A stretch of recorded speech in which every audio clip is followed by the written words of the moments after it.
So I think at this point we've all known we were going to get a new LEGO Star Wars 2023 Captain Rex minifigure for a couple months now, and thanks to CommanderBricks over on Instagram, we finally have some in-hand HD images of that minifigure. Today I'll be breaking down the minifigure, going over the positives, the negatives, and giving you guys my true thoughts on it. Let's get into it.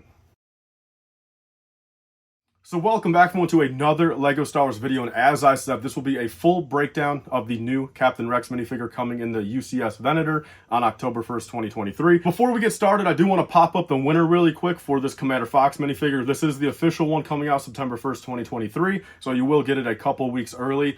So the winner is on the screen right now. I will also reply to your comment, so just be sure to contact me over the next couple days and I can get your prize shipped out to you. I do also want to start the final Commander Fox giveaway. I decided I'm actually going to give away my personal Commander Fox too. So once I give away this one, I'll officially have none left until September 1st. So basically all you guys have to do to enter this giveaway and win this Commander Fox early would be like this video, subscribe to this YouTube channel, like my past 3 videos, and also leave a comment down below which clone trooper, captain, or commander do you want to see LEGO Star Wars make next? So definitely be sure to take 30 seconds, enter the giveaway, and I will draw the winner for this Commander Fox later in the week. So without further ado, let's get into actually breaking down this Captain Rex minifigure. I'll be starting at the helmet and then working my way down to the legs. So the helmet right here, let's break it down. First off, the glaring thing right now, I'm not going to stick on this topic for too long. You either are fine with them or you hate them, would be the helmet holes. This new Captain Rex does have 2 helmet holes on the side, unlike the 2013 one. And in turn, it gives us one positive of being able to have the rangefinder finally. That is one glaring thing that the 2013 one did not allow you to do. You know, you were not able to give them as rangefinder, but this new one you could.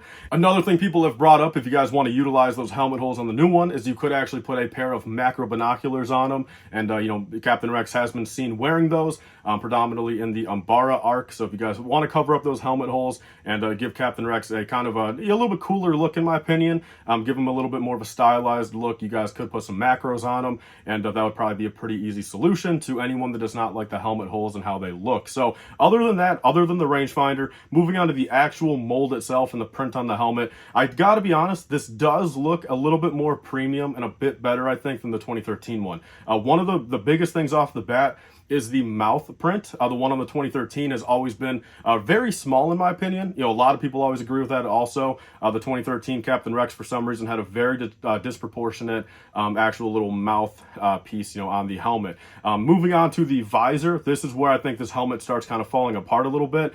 For some reason, on the new visor, it looks like it kind of gets like cut off a little too quick. Okay, you guys get what I'm saying? I think, in my opinion, one of two things: if they kept it in the exact same spot it's at, I think they should have done a little bit better of a job of kind of pointing it off a little bit, you know, kind of, you know, bringing it to a point, or, you know, in general, push it back just a little bit more on the helmet. I think they kind of cut it too short, and it looks a little weird when you're looking at it front on, how you can still see so much white directly behind the visor, if that kind of makes sense. And also, one more thing involved in the helmet, if you kind of want to be that guy to kind of nitpick everything, but I figured I'd just point it out, is there is an inaccurate amount of tally marks on the helmet. And kind of my thought process on this is not a game changer, but you know, I've always kind of thought, look, if the minifigure designer is, you know, sitting there designing the helmet print, you know, deciding how many tally marks he is going to put on the helmet, if he's going to put any of them, you know, why not just put the right amount, if that makes sense? So not a game changer, you know, very, you know, something that's going to be overlooked. Probably really no one cares, but I figured I would point it out. Other than that, though, I gotta be honest, I do like the newer helmet better, you know, all things considered, compared to the 2013 one. Let's move underneath the helmet now and move on to the actual head print. So this is still in that medium nougat color. They did make the change back in 2020. It was a very nice change. The facial expression is very similar.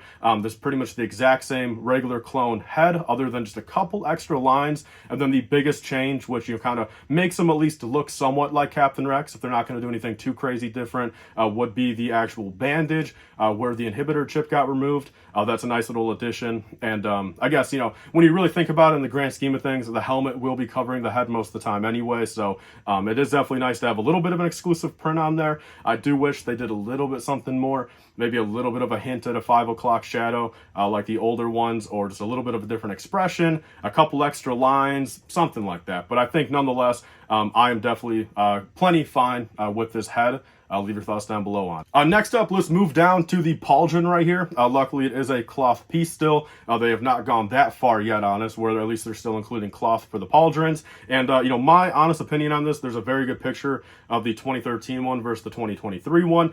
Basically, both of them are not accurate. You know, both of them are kind of very big. Both of them come way too far down on the arm compared to the actual source material. So I can't really give any of them, you know, an accuracy pass, but what I can say, at least based off the picture that I have seen, I do like how the 2013 one looks as is, and especially on the minifigure, I think it looks a little bit nicer. But again, both of them are very, you know, just too big, come down too far on the arm, and in, you know, the actual in-universe model, the pauldron really should just kind of be more of a flat thing that only covers like the shoulder and not comes all the way down to the minifigure's wrist. I think that's just something to do with, of course, you know, minifigure proportions, but it is the truth of it. Until I get the new Captain Rex in hand, which will probably be here pretty soon, probably within about 2 or 3 weeks, I will have the new one in hand, and I'll be able to kind of fully, you know, give you my thoughts on which pauldron's better. But based off what I do know right now, everything about the 2013 one, I give that one the one up on the 2023 one. All right, let's move on to the actual torso right now, and this is where I feel like this minifigure truly starts falling apart a little bit. So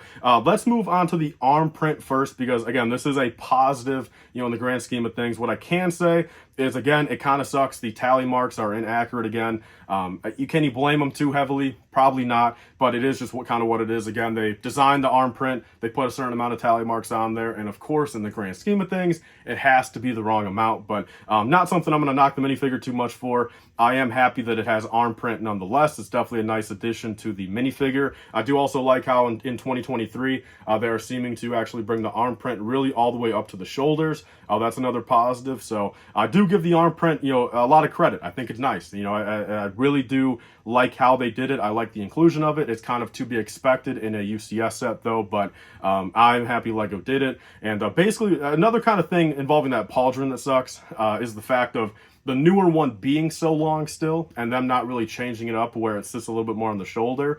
You are actually covering one entire arm, you know, worth of print with that pauldron. But it kind of is what it is at this point. But let's move on to the actual front of the torso, because this is kind of where I have a big issue with it. So besides the fact it's a combination of armor, and I'm not a fan of the fact of how they're really combining, you know, phase 1 and phase 2 armor and really giving us nothing different there. That's a whole different topic for a different video. But as it sits, everything is decent on it, you know, kind of a what to be expected. But the biggest glaring issue here, and something I'll never be able to look past, is how big that ammo pouch is. So if we look at the 2013 one, we look at the actual in-universe model, the ammo pouch is, you know, sitting on the right breastplate, and it's not covering the entire breastplate. Like, there's enough, room on both sides where you can tell that, you know, the line in between the breastplates and the fact that there's still some white of the armor on both sides of it. The 2013 one did a very good job at that, but this newer one, the ammo pouch is pretty much taking up, you know, 1/4 of the torso. And I just don't think that looks right. I think the length of it, if they want to bring it down to the middle of the torso, that's one thing. But I hate how it actually covers the middle breastplate line. I just don't think that looks good. I think that's kind of a cop-out. And in the grand scheme of things of having that covering 1/4 of the torso, that is just not something I can get on board with. But there is the front of the torso. The back of the torso, really nothing there. You know, kind of just the basic clone armor back of the torso. Nothing really positive to say and nothing negative to say on that. But moving down to the legs right here, which, again, another big thing, a glaring issue. The number one thing that people are talking about here is no cloth waist cape. That definitely does suck. They resorted back to just doing the print on the legs for the waist cape like they've been doing for the past couple years. And I myself, not a fan of it whatsoever. I hate how it looks. It looks like Captain Rex is like naked, you know, doesn't have any pants on. I think, you know, having no cloth waist capes make these commanders look kind of top heavy. Like, again, if you guys get a Commander Fox in person, it just looks so awkward how top heavy he looks, you know, with the big ass guns on top, the visor, and then down here it's just so thin and nothing going on underneath the torso. I just don't like how it looks. I think, you know, proportionately on these Lego minifigures, you know, for what they can do and have done in the past, I think this is just a very big cop out. And don't tell me for a second it's because the minifigure needs to sit, man. take the damn cloth off. But other than that, I guess a little plug, if you guys do want to buy a cloth waist cape, you know, official ones off my Bricklink store, I do have a pretty big stock over there of them, and also a lot of other parts to help fix your 2023 minifigures. I have stuff to fix Commander Fox. I've got black visors for him, you know, waist capes for Fox. I've got stuff for Vaughn, stuff for Ahsoka. I've got the Adventurous lightsaber hilts, the Transneon orange blades for the Dark Jedi, and a lot of other stuff over there for those minifigures. So a little shameless plug there, but if you guys do want to help support the channel, that is a nice way to do it. Other than that, on the legs, the one other thing I can give Lego that actually was inaccurate on the last minifigure was, you know, there is actually no tally marks on his legs or torsos in universe. So I do give Lego credit on that. They took a thing that was inaccurate back in 2013 and now technically made it accurate. And other than that, the legs are kind of is what it is. I think the legs would be fine if they just included a cloth piece. And yeah, lastly, one thing I can point out, which is a little bit sad to kind of see, is in my opinion at least, again, once I get it in hand, you know, we can really kind of truly tell. Maybe it's just the lighting in these images, but the weld lines on the helmet and the weld lines on the actual torso armor are very light and not really noticeable on the new 2023 version. That's definitely kind of a downside also. But bottom line of it, there's kind of my thoughts. Leave your opinions down below. What do you guys think? Are you guys fine with the 2023 version? Do you guys still prefer the 2013 one? I think, again, the helmet on the 2023 is a much better step in the right direction. But what I do got to say is I think the entire minifigure as a whole just really kind of has that 2023 modern era Lego Star Wars kind of just plastered all over it. And I'm personally not really a big fan of that. I think it just is, it's clear as day that it's kind of just made in an era where stuff is just kind of a little bit less quality, a little bit less care put into it. And that's kind of my opinions. Nonetheless, I'll still be picking up the Venator. It's not going to ruin the set for me. You know, I will do my own additions to make the Captain Rex minifigure look better. I'll put a comma on them. And I will also have a couple in hand here soon to be giving away to you guys. So definitely stay tuned with the channel. Be sure to enter the giveaway for the Commander Fox today. And leave your thoughts down below. I'll see you guys all in the next video. Bye, guys, and stay safe.